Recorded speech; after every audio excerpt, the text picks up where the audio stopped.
Indépendance totale. 7h, 10h sur Radio Courtoisie, ligne droite, Corentin Périni.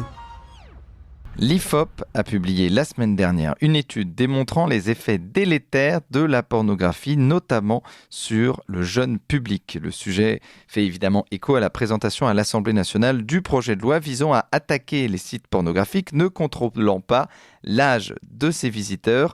Alors la consultation de sites pornographiques, on le sait grâce à ce sondage IFOP, est une expérience vécue par une large majorité des jeunes âgés de 18 à 24 ans, 58%, en particulier par les jeunes hommes, 74%, et la plupart des jeunes adultes interrogés le disent, 82% n'avaient pas 18 ans lorsqu'ils ont surfé la première fois sur un site porno, et ils étaient même plus d'un quart, 27%, à avoir moins de 12 ans. Alors, il y a plusieurs questions qui entourent cette thématique et ce sondage IFOP, et pour en parler ce matin, nous sommes avec Jean-Paul Briguelli. Bonjour Jean-Paul Briguelli. Alors, Jean-Paul Briguelli, que nous n'arrivons pas à avoir. Alors, on rappelle que... Bonjour Jean-Paul Briguelli. Bonjour. Oui, alors Jean-Paul Briguelli, vous êtes enseignant, normalien, agrégé de lettres, essayiste. Vous êtes auteur de La fabrique du crétin aux éditions de l'Archipel. Alors, on l'a dit, le nombre de jeunes initiés à la pornographie en ligne avant l'âge de 15 ans a doublé au cours des 10 dernières années. Il est passé de 30% il y a 10 ans à 57% aujourd'hui. Alors déjà, comment vous expliquez cette explosion de la consommation de la pornographie chez les plus jeunes ? Bien, les plus jeunes ayant accès aux écrans grâce à l'habileté intellectuelle de leurs parents qui leur ont offert des smartphones à partir de 10 ans, il n'y a pas de quoi s'étonner. Donc aujourd'hui, il y a une explosion de la consommation de pornographie due à ces téléphones notamment et ces smartphones. Et quel est l'impact de la pornographie sur le développement de l'enfant et surtout de sa vision de la sexualité ? Alors, en 2012, j'ai sorti un essai intitulé « La société pornographique » dans lequel j'expliquais tout cela. Encore une fois, j'étais un petit peu en avance, vous voyez. Le sondage IFOP, qui est un sondage très sérieux, fait sur 4000 personnes en principe des quotas, indique que simplement le problème, c'est que ils ont accès à la pornographie à un âge où ils sont tout à fait incapables de comprendre ce qu'ils voient. Non pas les actes, mais comprendre que c'est du cinéma, comprendre que c'est de la simulation, comprendre que tout est faux dans la pornographie. Donc, ils croient que c'est quelque chose de réel. Je vous le dis, actuellement, les sexologues s'interrogent sur la difficulté d'érection des jeunes hommes de l'ordre de 25%. De la même manière, les ventes de Viagra à 40% concernent les moins de 40 ans. Et enfin, ce qui apparaît dans le sondage et qui est absolument évident, c'est que cela induit des pratiques qui sont tout à fait aberrantes. En particulier, près de 60% des garçons trouvent normal de forcer les filles, normal qu'elles aient mal, trouvent normal de recourir immédiatement à telle ou telle pratique, la sodomie par exemple, pour appeler les choses par leur nom. Quand on regarde le sondage, ce qui est absolument sidérant, c'est que ce comportement aberrant est d'autant plus accentué que la personne a fait peu d'études et appartient en même temps à des groupes religieux intégristes. Ah, d'accord. Voilà. Alors, il n'y a pas de précision sur le groupe religieux intégriste, mais globalement, nous nous sommes compris. Bien. Et le plus terrible, c'est que les filles qui ont vu également ces mêmes films, un peu moins que les garçons, enfin 50 et quelques %, c'est important quand même, sont persuadées que là aussi c'est vrai et que donc ce qu'il faut faire, c'est ce qui est montré à l'écran.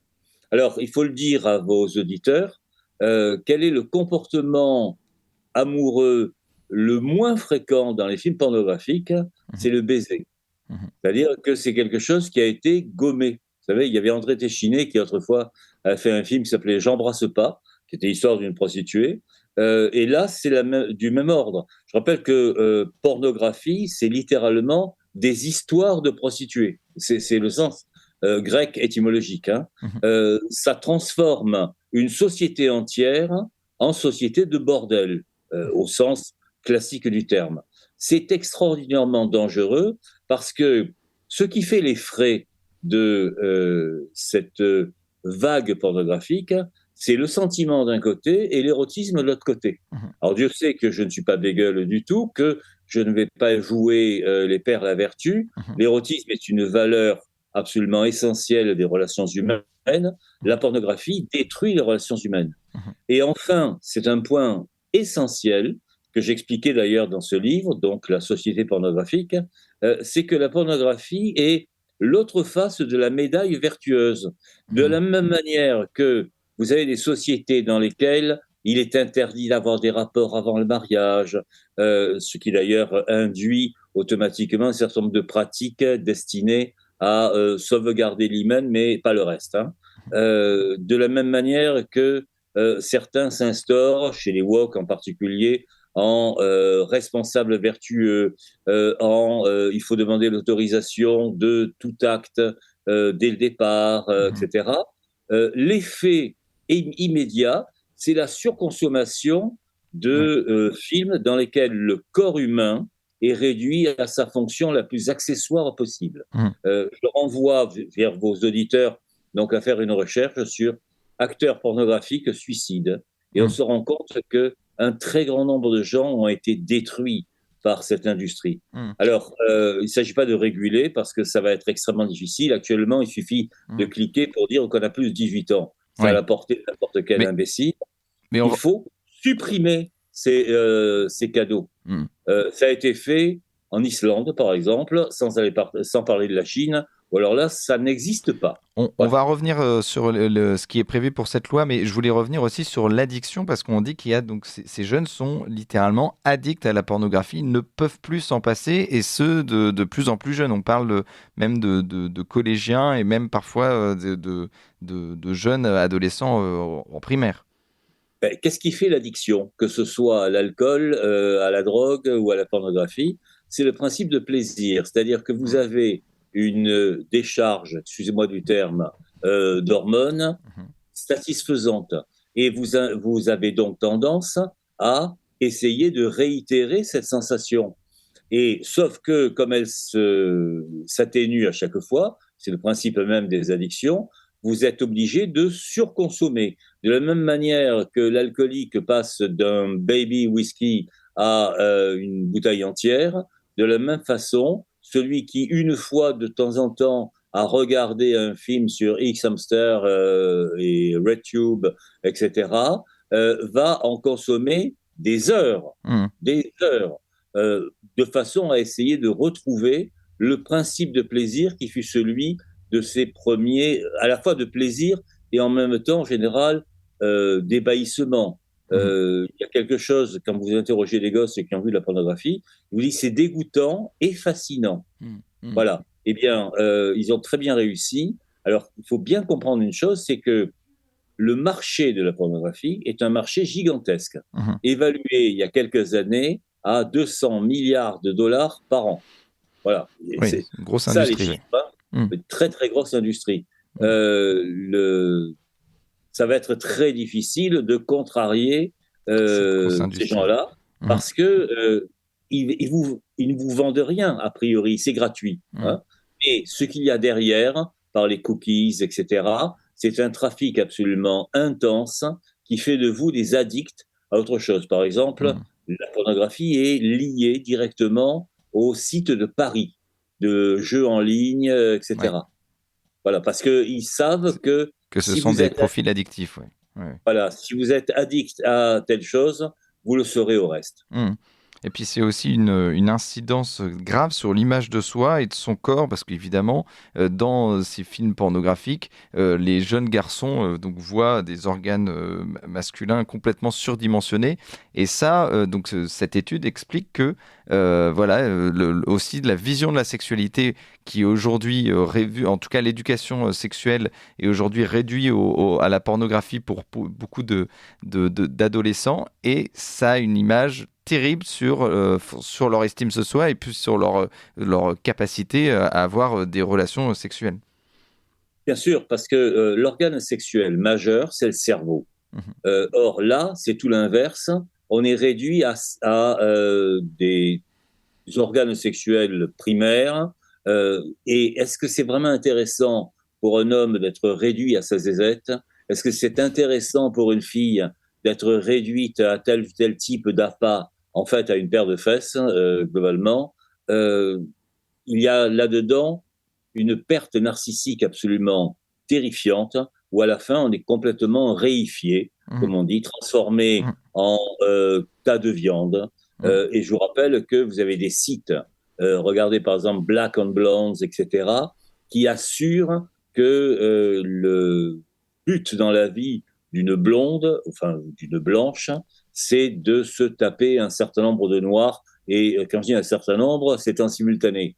Bon, la gamine qui voit ça et qui croit, parce que c'est la puissance de l'écran, qui croit que c'est vrai, alors que il y a des castings absolument impitoyables, que la verge moyenne française en érection fait 14 cm, mais que dans les films, ça en fait 22, ce qui est complètement différent. C'est-à-dire que ça établit un standard inatteignable par 99% de la population, ce qui induit des modes de dépression, véritablement. Les filles s'attendant à Rocco Siffredi tous les jours, les garçons se désolant de ne pas être conformes aux standards de l'industrie. Donc on voit ces problèmes sur l'estime de soi, problèmes d'addiction, problème aussi ce profil d'individus qui favorise la culture du viol, vous l'avez dit. Un tiers des amateurs très réguliers de porno admettent ne pas toujours respecter le consentement de leur partenaire et à certaines pratiques sexuelles, contre seulement 10% des hommes ne fréquentant jamais de sites pornographiques. Donc là-dessus, évidemment, c'est un problème, mais est-ce que ces statistiques ne montrent pas des problèmes plus profonds de notre société, notamment sur les relations hommes-femmes?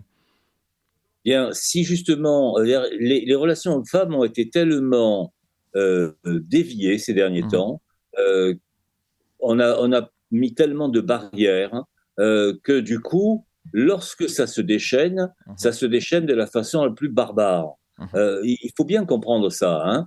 Alors, je vous rassure, si jamais ça arrive à des sommets, on trouvera toujours des juges qui vous diront mais c'est pas très grave, c'est leur culture, ils y pouvaient rien, ils ont été addicts, etc.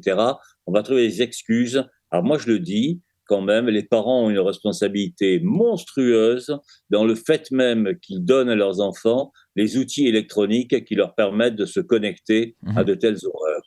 Et justement, donc on a parlé de ces lois qui veulent donc encadrer efficacement la consommation de contenu pornographique. Pour vous, ce n'est pas possible. Enfin, en tout cas, la tâche est trop immense. C'est pas que la tâche est immense. Il faut prendre les mesures drastiques. La meilleure mesure, ce serait de couper. C'est très facile à faire informatiquement. Croyez pas que quelque chose qui est sur le net y est automatiquement, de couper les autorisations de diffusion en France. Mais alors aussi, il y a aussi toute une éducation à faire, une nouvelle éducation sexuelle, parce qu'aujourd'hui, forcément, ces adolescents sont exposés donc à ces sites internet, à ces sites pornographiques. Alors comment à la fois satisfaire la curiosité de ces adolescents sans tomber donc dans la pornographie Quelle est la ligne de crête, justement, entre... La curiosité est naturelle. Je ne suis pas sûr que ce soit avec des cours d'éducation sexuelle où on vous parle de la reproduction et des MST que l'on arrive à combler la curiosité logique, d'ailleurs, de gosses qui ont 12, 13, 14 ans et dont les hormones sont en ébullition. Il faut impérativement leur faire saisir que dans la pornographie, tout est faux. Mais absolument faux. C'est du cinéma. J'ai peur qu'en ce moment, à cause de l'abondance d'images, de l'abondance de moyens de connexion, les enfants finissent par prendre pour véritable tout ce qu'ils voient sur des écrans. Je vous rappelle qu'il y a eu des cas de meurtre de gens qui pensaient que leur adversaire allait se relever comme dans un jeu vidéo, etc. Vous savez, où on a droit à un nombre infini et indéfini de vies. Il faut bien saisir une chose, c'est que c'est non seulement addictif, mais c'est surtout la cause de troubles extrêmement sérieux qui vont se répercuter à l'âge adulte et induire des comportements sexuels qui seront extrêmement limites. Extrêmement limite. Et puis évidemment, donc, ce qu'on comprend, c'est que l'État veut bien faire les choses en essayant évidemment d'encadrer cette consommation à la pornographie, parce qu'on rappelle, donc, ces sites sont interdits aux moins de 18 ans, mais il suffit de dire, entre guillemets, sur l'honneur qu'on a plus de 18 ans, et on peut y accéder, sachant qu'aujourd'hui, donc, on rappelle, 82% des consommateurs n'avaient pas 18 ans lorsqu'ils ont surfé pour la première fois sur un site X. Donc merci Jean-Paul Briguelli. Donc je rappelle le titre de vos livres, La fabrique du crétin aux éditions de l'Archipel, et la société pornographique qui a je crois 10 ans et qui est toujours bien d'actualité. Merci à vous, puis on continuera évidemment à suivre cette loi et puis ce sondage IFOP où on invite nos auditeurs qui s'intéressent à ce sujet et à ses effets sur la société puis sur les adolescents à aller consulter ce sondage IFOP. Merci à vous.